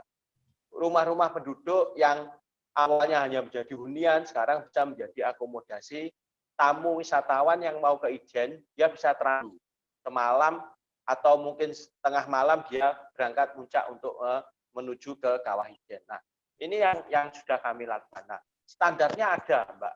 Standarnya ada teman yang tadi. Kalau mungkin lebih detailnya silahkan bisa mengakses buku ini, bisa chat nanti langsung ke saya atau bisa kunjungi website kami, infonya ada di sana. Itu. Terus yang kedua pertanyaan dari yang disampaikan Mbak Novi. Apakah Asi Dewi sudah melakukan pola pemasaran atau bekerja sama dengan pihak travel agent? Jawabannya pasti sudah. Jadi karena desa wisata adalah sebuah bentuk daripada industri pariwisata itu sendiri, bahwa tourism is business. Kalau kita tidak mempunyai jejaring yang kuat terkait bagaimana bisnis pariwisata di desa ini bisa disinergikan dengan beberapa unsur, salah satunya tour operator, ya pasti desa wisata akan kesulitan. Kenapa? Karena orang desa ini adalah pelaku produksi. Kami, saya pun juga orang desa, saya juga pelaku desa wisata. Kami adalah pelaku produksi, petani. Bagaimana petani ini sangat tidak dibekal, mungkin belum mengenal tentang usaha jasa. Nah, pariwisata adalah jasa. Nah, makanya untuk itu kita bekerja sama. Kalau dari sisi digitalisasi, tadi saya sudah sampaikan bahwa 2020 kemarin Asi Dewi telah meluncurkan portal digital namanya LiveIn, yang kemarin kita sudah MOU dengan 12 negara di dunia, dan nanti ke depan pasti akan kita tindak lanjuti dengan beberapa negara yang bisa kita sinergikan. Nah, ini bentuk bagaimana desa wisata tidak hanya menjadi sebuah wisata antara, apalagi tadi sudah diulas yang sangat komprehensif, sangat detail oleh pemateri sebelumnya tentang produk wisata yang beririsan dengan kesehatan, eco-healing, salah satu contohnya. Harmonisasi, keselarasan antara alam, budaya, dan manusia. Dan mungkin dengan itu tempatnya ada di desa. Tadi banyak membahas tentang hutan. Hutan, mau menuju ke hutan, pasti kita melewati desa. Tadi berbicara tentang sungai. Tidak mungkin ada di perkotaan ada sungai yang cukup masih terjaga, masih alami. Itu adanya di desa. Nah, makanya desa wisata menjadi pilihan favorit ketika pandemi ini masih berlangsung. Eco healing adalah salah satu produk yang dikemas oleh desa wisata. Saya tadi melihat salah satu chat. Apakah salah satu pulau oksigen di Madura itu bisa jadikan eco healing? Itu adalah Pulau Gili Iyang.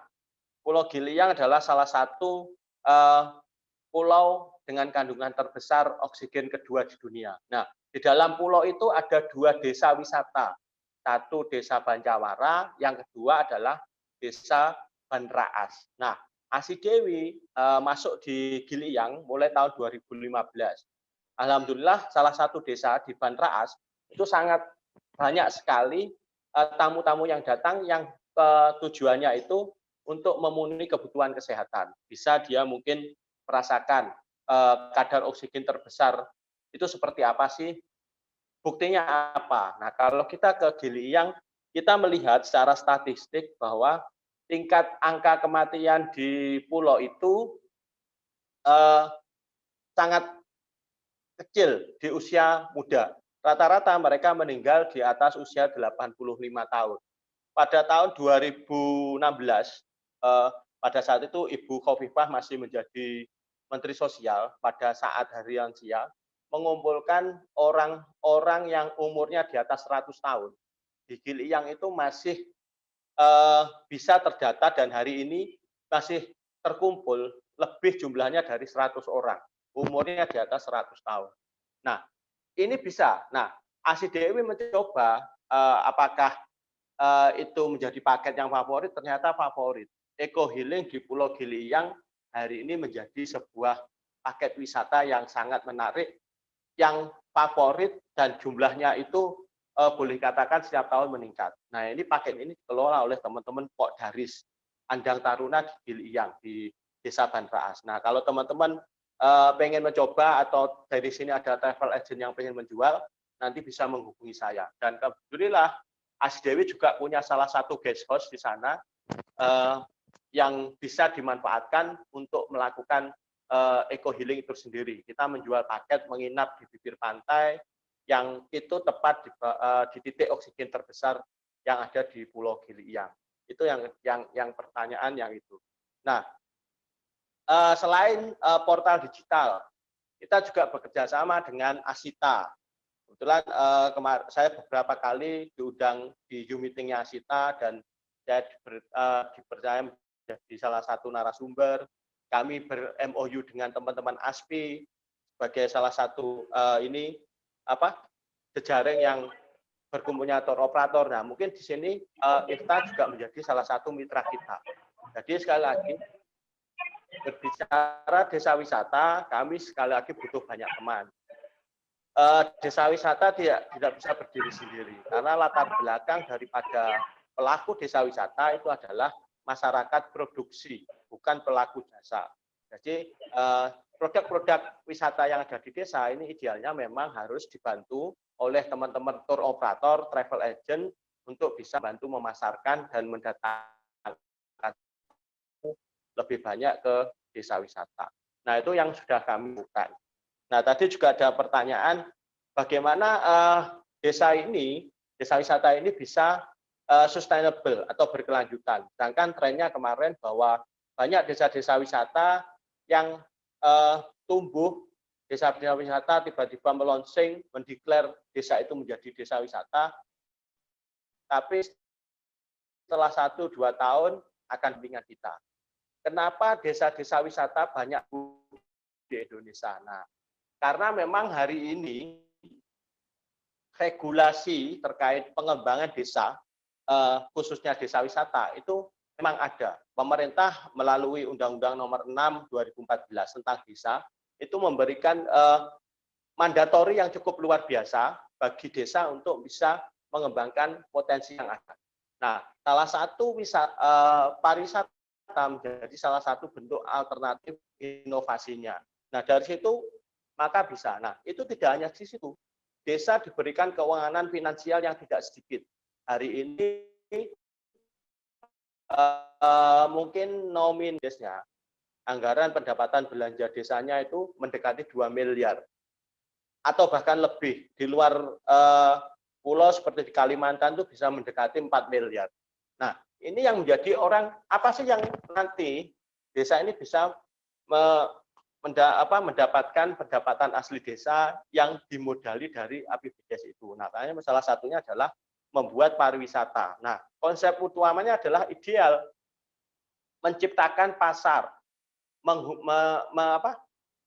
menciptakan pasar, membuat menciptakan pasar bagaimana pembeli dan penjual itu ketemu dalam satu titik yang namanya desa. Nah, ini sangat ideal sekali.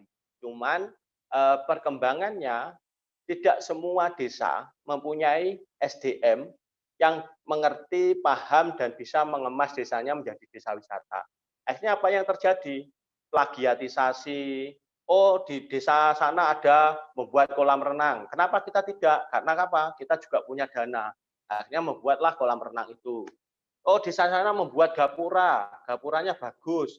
Nah, kenapa tidak? Karena kami juga punya APBDes yang sama. Akhirnya semuanya membuat. Nah, orientasi membangun desa ketika spirit yang hari ini ada di desa memang masih seputar bagaimana membangun fisik.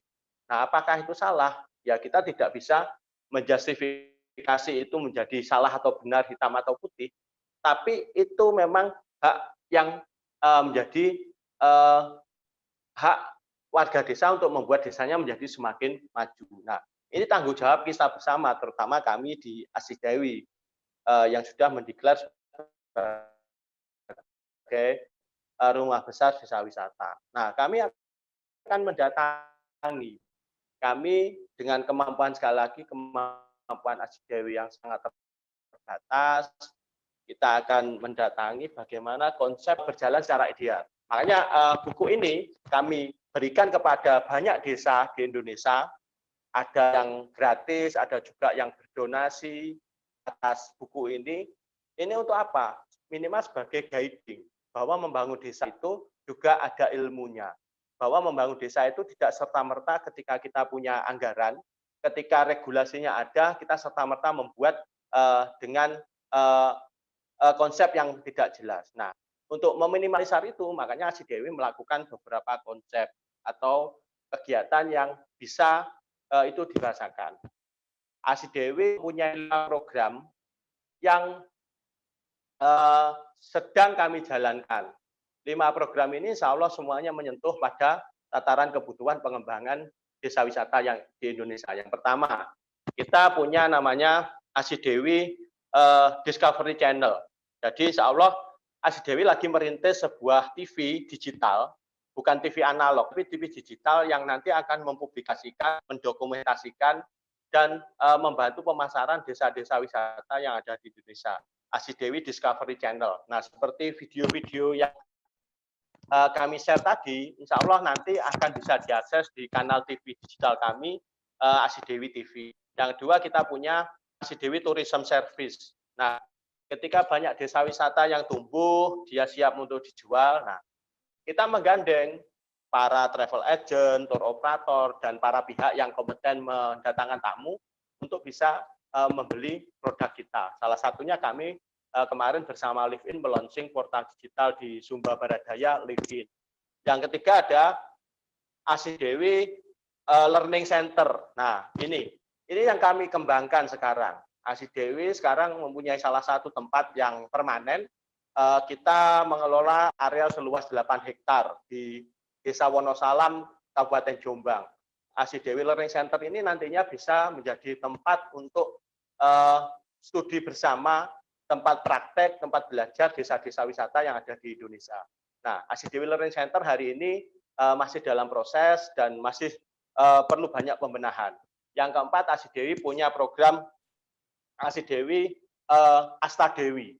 Asta Dewi ini adalah sebuah kosakata yang artinya adalah buah tangan dari desa wisata. Nah, kita mendampingi UMKM yang ada di desa, yang mempunyai produk, yang itu nanti bisa kembangkan. Nah, kita bekerja sama dengan jejaring UKM yang ada di beberapa daerah, Asta Dewi. Jadi bagaimana tidak hanya menjual produk paket wisata, tapi kita juga membantu menjual produk-produk UKM yang itu terbukti bahwa dengan UKM, ekonomi kita sudah bisa lepas dari resesi ekonomi. 97-98, ketika krisis moneter berkepanjangan, bisa dipastikan dan ini terbukti yang menyelamatkan ekonomi Indonesia adalah koperasi dan UKM. Nah, makanya kita mengarah ke sana. Nah, kemarin dan sekarang ekonomi dunia diporak-porandakan dengan adanya pandemi global. Ternyata apa yang kita lakukan? Dengan kita menguatkan produk-produk UKM yang ada di desa dan kita saling membeli, kita saling tukar, ternyata terjadi perputaran. Nah, ini terbukti bahwa ketika wisata dari sektor jasa ini terpuruk, desa masih bisa bangkit, desa masih bisa bertahan, kita masih struggle dengan apa? UKM yang ada di desa. Program keempat kita ada Astadani. Nah, yang terakhir kita ada namanya program Asidewi Social Responsibility. Nah, ini adalah kalau bahasa kerennya, boleh dong meskipun kami organisasi yang masih baru, yang tidak kaya-kaya banget, tapi kita punya misi sosial. Asidewi punya CSR, Asidewi Social Responsibility. Nah, makanya kita tiap tahun ada program ekspedisi. Kita datangi semua desa-desa wisata, tentunya semampu kami, untuk kita melakukan pelatihan, pendampingan, kita buatkan media-media sosial sebagai bahan promosi yang itu kami lakukan. 2018 kami melakukan ekspedisi ke Sumeneb Kepulauan atau di pulau-pulau terluar di Madura. Salah satunya kita menginisiasi pulau dengan kandungan oksigen terbesar, Gili Iyang, ada Gili Laba, ada Gili Raja, Gili Genting. Itu kita lakukan. Nah, itu 2018. Ini merupakan CSR dari Asidewi Social Responsibility. 2019 kami mengadakan ekspedisi Asidewi, ekspedisi Sabuk Nusantara, Desa Wisata Benteng KRI. Nah, sekaligus kita launching, kita bedah buku-buku ini di beberapa desa-desa wisata yang berada di pulau-pulau terluar Indonesia. 2019 Asidewi Sabuk Nusantara, ekspedisi Sabuk Nusantara, kita mendatangi pulau-pulau terluar, salah satunya di Alor, di NTT. Kita ada beberapa pendampingan di beberapa desa, salah satunya Kampung Adat Matalafang di Alor, ada Kampung Takpala, Kampung dengan kearifan lokal yang masih terjaga. Kita juga mendatangi di Kepulauan Karimun Jawa. Dan terakhir ekspedisi kami 2019 kita mendatangi di Kepulauan Aru, di Pulau Wokam namanya. Itu perbatasan Indonesia dengan Darwin Australia. 9 jam naik perahu kalian, kita sudah masuk perairan Laut Arafuru, perbatasan dengan perairan Laut Australia. Nah, ini yang kami lakukan. Asidewi Social Responsibility. Nah, 2020 kemarin kami melakukan beberapa ekspedisi yang meskipun pandemi, kita juga masih bisa melakukan secara langsung, bukan virtual. Cross Borneo Expedition yang sebenarnya kami jadwalkan itu 3 negara di dalam Pulau Kalimantan, Indonesia, Sabah di Malaysia, dan di Brunei. Tapi karena pandemi kemarin kita terganjal, akhirnya kita berkonsentrasi di desa-desa garda terdepan NKRI di beberapa pos tapal batas yang ada di perbatasan. Kita di Sambas, kita di border Aruk, di Kapuas Hulu, juga di Entikong yang kami lakukan. Dan kita lanjut dengan ekspedisi Bumi Rafflesia. Ini adalah bentuk kontribusi real bahwa Asidewi tidak hanya sekedar bagaimana ini tren, oh hari ini undang-undangnya boleh, oh ini ada pendanaan yang kuat untuk mengembangkan, tidak. Tapi kami bertanggung jawab secara moral bagaimana desa-desa yang berinisiasi menjadi desa wisata ini mempunyai semacam rule atau roadmap pengembangan desa wisatanya, tidak asal-asalan, tidak berbasis tiru-tiru, juga tidak berbasis hanya ATM saja, amati, tiru, modifikasi, tidak seperti itu. Harus kita benar-benar perencanakan dengan baik. Jadi yang kami lakukan seperti itu. Jadi 5 program yang sudah kami buat ini sejalan dengan apa yang kami temukan di lapangan. Nah, tentunya sudah kami tulis semuanya dalam buku ini. Desa Wisata Benteng NKRI. Dari spirit kearifan lokal menuju desa wisata hebat, bangsa bermartabat. Nah, berbicara desa wisata sekali lagi berbeda dengan berbicara pariwisata secara umum. Desa wisata itu menurut kami adalah sebuah perjuangan ideologi. Ideologi apa? Ideologi bagaimana kita bisa mempertahankan keaslian, kelokalan, keunikan desa kita. Makanya kami, terutama saya sebagai Ketua Umum selalu memberikan contoh. Kita tidak malu dengan busana tradisional kita. Nah, yang saya pakai ini adalah batik dari Sumeneb. Ini dibuat oleh Desa Wisata Pekandengan Barat di Kecamatan Bluto, Sumeneb. Seperti ini. Ini salah satu bentuk kontribusi real. Bahwa kalau bukan kita sendiri yang membuat, yang memasarkan, siapa lagi? Kita buat blangkon, ini dari Cirebonan. Nah, ini yang selalu saya kabarkan, bahwa desa wisata tidak hanya bicara tourism ansih, tapi desa wisata menawarkan sebuah ideologi bagaimana kita tetap bisa mencintai Indonesia dari desa-desa kita tercinta. Di dalam buku ini pesan yang cukup dalam adalah perasan dari pemikiran Bung Karno, Trisakti, berdaulat di bidang politik, berkepribadian di bidang kebudayaan, dan berdikari di bidang ekonomi. Dan semuanya bisa dilakukan di desa.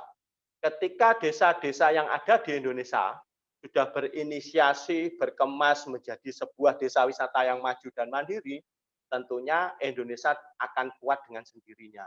Indonesia akan menjadi sebuah negara yang mempunyai identitas, mempunyai martabat, sehingga semua orang Indonesia akan bangga dengan keindonesiaannya.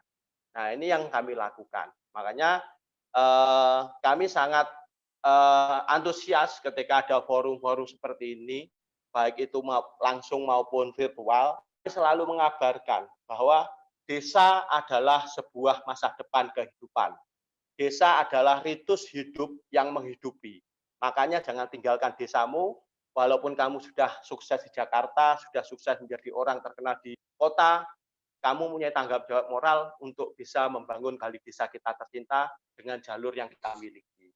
Nah, mungkin seperti itu, Mbak Novi.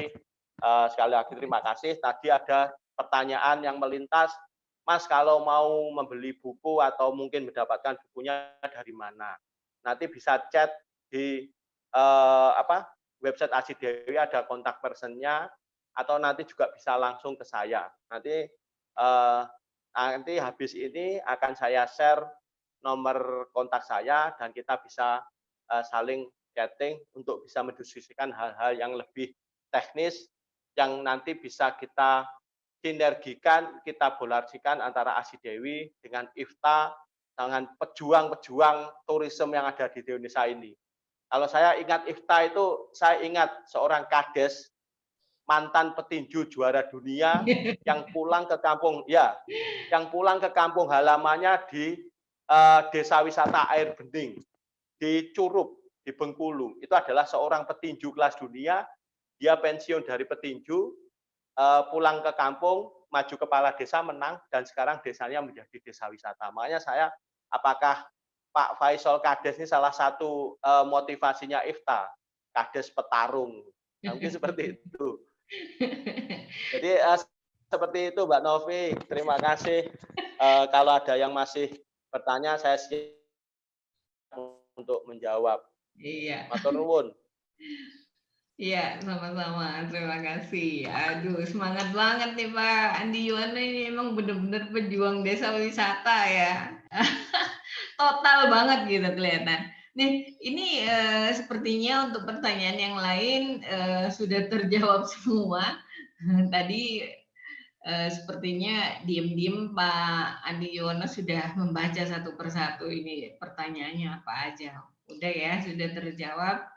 Jadi ya. Ini saya yang mau tanya nih sekarang, tapi mengingat waktu yang sempit, mungkin kita nggak usah ini, yang mungkin garis besarnya aja. Apakah bisa kita membangun sebuah kampung menjadi desa wisata nih Pak Andi Yono? Mengingat misalkan dalam situasi yang terpuruk seperti pada masa pandemi sekarang ini, banyak kampung-kampung yang memang tidak mempunyai produksi apapun gitu kan. Kebanyakan kalau di kota mungkin ada kampung seperti saya tinggal di Bogor, itu banyak kampung yang sebenarnya harusnya mereka punya satu produksi gitu kan.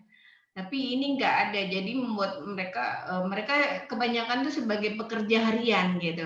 Jadi ketika ada yang sopir angkot, ada yang pembantu rumah tangga dan lain sebagainya, mereka nggak punya pegangan lagi karena sebagian orang juga sudah cut off ya dengan misalkan, aduh udah nggak mau pembantu lagi karena mereka warawiri di beberapa rumah kan, lost job mereka. Kemudian angkot juga beberapa udah sangat terpuruk karena nggak masuk target gitu kan.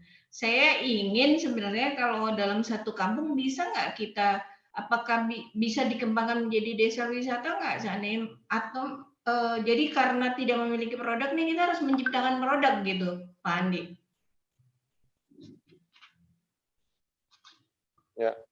Ya, terima kasih. Jadi gini Mbak Novi, walaupun desa wisata ini adalah salah satu bagian inovasi di desa, dan hari ini menjadi tren dan mungkin regulasinya berpihak pada desa. Tapi saya juga kurang sepakat juga ketika semua desa berinisiasi menjadi desa wisata. Jadi tidak semua permasalahan itu harus di desa wisatakan gitu loh. Nah, ini yang perlu saya jawab. Saya dari awal ngomong bahwa wisata itu bonus daripada proses yang ada di desa, yang itu dikemas dari sisi produksi, ditambahi kemampuan jasa melayani, jasa interpretasi, jasa untuk memasarkan, dan lain sebagainya, menjadilah sebuah atraksi wisata. Nah, kalau dalam satu desa itu tidak punya potensi yang nantinya bergeser menjadi dari unit produksi menjadi jasa, itu dipaksakan, nanti saya yakin akan menjadi permasalahan baru. Jadi tidak semuanya itu harus di desa wisatakan. Tapi kalau ngomong bisa, jawabannya pasti bisa. Kenapa? Saya ambil contoh, satu desa wisata dampingan kita di Ponorogo. Kalau di searching itu ada desa namanya Karangpatihan di Kecamatan Balong. Itu adalah desa disabilitas, di mana dulu terkenal bahwa desa itu adalah desa idiot, karena memang banyak orang dengan keterbelakangan mental yang ada di desa itu. Tapi dengan ketekunan pendampingan dari banyak pihak, salah satunya Aji Dewi, dan kepala desanya cukup punya visi yang luar biasa, ternyata masyarakatnya yang, mohon maaf, penyandang disabilitas, terutama dia kelemahan dalam sisi berpikir, lemah, otak, idiot, itu bisa didampingi dengan diberikan skill yang menjadi pengrajin batik ciprat. Bayangkan, seorang dengan keterlabangan mental, dengan keterbatasan, tapi masih bisa produktif dengan membuat batik ciprat. Nah, ini batik ini sekarang lagi tren, yang mungkin banyak pejabat juga yang menggunakan batik itu sebagai apresiasi bahwa masyarakat yang mungkin dengan segala keterbatasan saja mampu. Apalagi masyarakat kita yang karena pandemi dia kehilangan pekerjaan, dia ini bukan keterbelakangan, tapi karena kondisi dia ini masyarakat yang sangat produktif, dan saya yakin punya skill. Banyak chef-chef dari hotel bintang terkenal, hotel-hotel bintang lah, yang punya skill chef yang cukup luar biasa, tapi karena kondisi pandemi tamu tidak ada sehingga dirumahkan. Nah, ini sebenarnya bisa menciptakan unit-unit usaha baru di desa atau di kampung yang itu sifatnya kolektif, tidak hanya sendiri, tidak hanya soliter, tapi mengajak tetangganya, desanya, dan lain sebagainya untuk bisa menjadi kampung kuliner misalkan. Atau abang-abang becak kita, atau mungkin penarik angkot yang sepi dan lain sebagainya, sebenarnya bisa. Pemetaan diawali dari hal yang bisa kita lakukan di desa. Apa yang bisa kita lakukan? Tentunya sangat banyak sekali potensi yang bisa kita kembangkan dari keterbatasan menjadi sebuah peluang. Nah, ini yang harus kita bisa petakan secara jernih, secara detail, dan juga cerdas. Saya rasa mungkin seperti itu, Mbak Novi.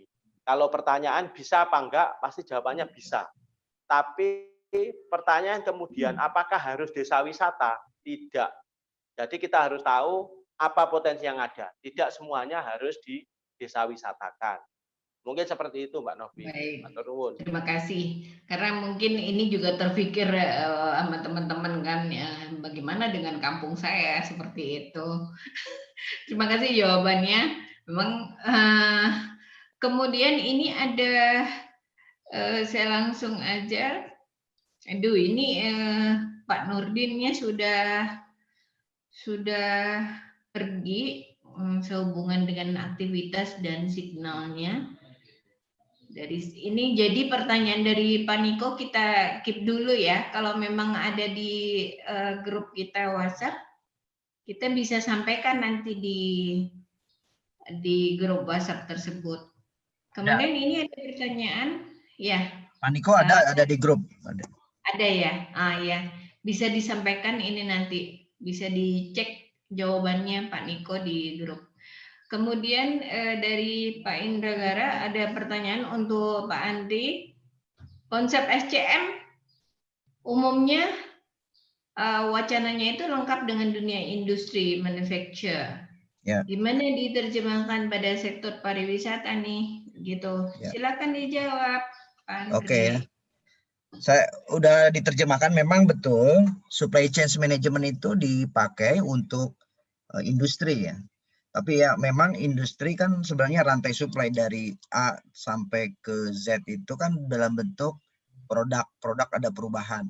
Tetapi kalau di dalam industri pariwisata yang menjadi produk ini yang berjalannya kan si wisatawannya, dari tempat asal, kemudian dilayani oleh si agensi, kemudian dilempar lagi nanti dilayani seterusnya oleh si transportasi nanti di tour gate-nya atau lainnya. Nah, konsepnya sebenarnya mirip, cuman berbedanya yang berjalan itu jasa-jasanya dan wisatawannya itu yang akan berjalan, rantai yang berjalan itu si wisatawannya. Nah, yang kita perlu lakukan adalah kita melakukan koordinasi dengan setiap para pelaku-pelaku ini. Nah, yang sekarang ini kan belum ada tuh supply chain yang dikelola di dunia pariwisata. Kebanyakan itu dari awal sampai akhir itu dikelola oleh satu perusahaan.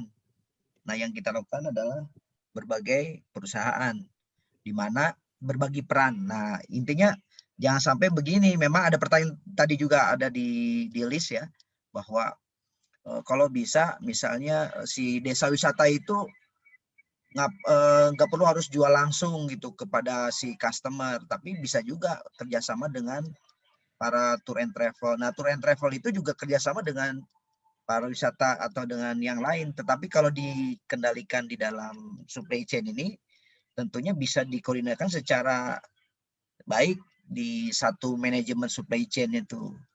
Itu kalau jadi gini, di dunia industri kan kalau memuaskan si pelanggan, semua pelaku wisata ngumpul untuk merumuskan strategi dan desain untuk melayani si pelanggan. Tapi nanti setiap orang-orang punya peranan sendiri-sendiri untuk menerjemahkan describe dari si produk tersebut. Nah, ini juga sama. Pada saat kita merumuskan melayani satu pelanggan di dunia pariwisata, semua juga harus memiliki konsep yang sama bagaimana memuaskan pelanggan dan berbagi peran tersebut. Ya, sebenarnya intinya di dalam supply chain itu adalah bagaimana kita memanage aliran jasa. Ya, itu yang menjadi pikiran kita mengenai menerjemahkan dari supply chain industri ini kepada pariwisata. Begitu aja, Bu.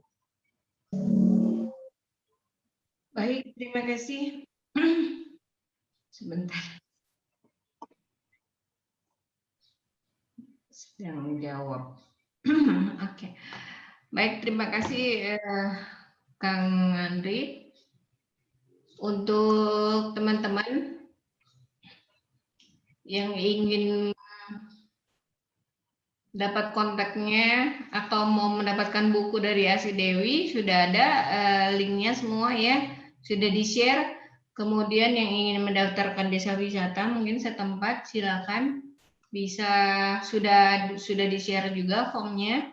Untuk Pak Indragara, mudah-mudahan sudah cukup ya jawabannya. Untuk teman-teman semuanya, terima kasih. Masih ada pertanyaan lagi? Kira-kira sudah tidak ada pertanyaan lagi ya? Jadi saya rasa untuk webinar kali ini kita akan akhiri saja karena sudah lumayan ini. Untuk yang lainnya, pengambil sertifikat yang mungkin lebih dalam lagi, di sana ada workshop juga, sudah di-share juga. Jika teman-teman ingin mendaftar dengan investasi Rp150.000 saja, di sana nanti akan lebih mantap lagi, bisa digali skillnya untuk bisa diimplementasikan ke lingkungan kita. Demikian webinar kali ini. Terima kasih banyak untuk para pembicara, Pak Andi Yuwono, Bapak Nurdin Razak, Bapak Andri Hermawan, dan kawan-kawan semua. Terima kasih. Untuk webinar keempat ini saya tutup. Dan semoga sukses untuk pariwisata Indonesia. Selamat siang semuanya. Selamat siang. Waalaikumsalam.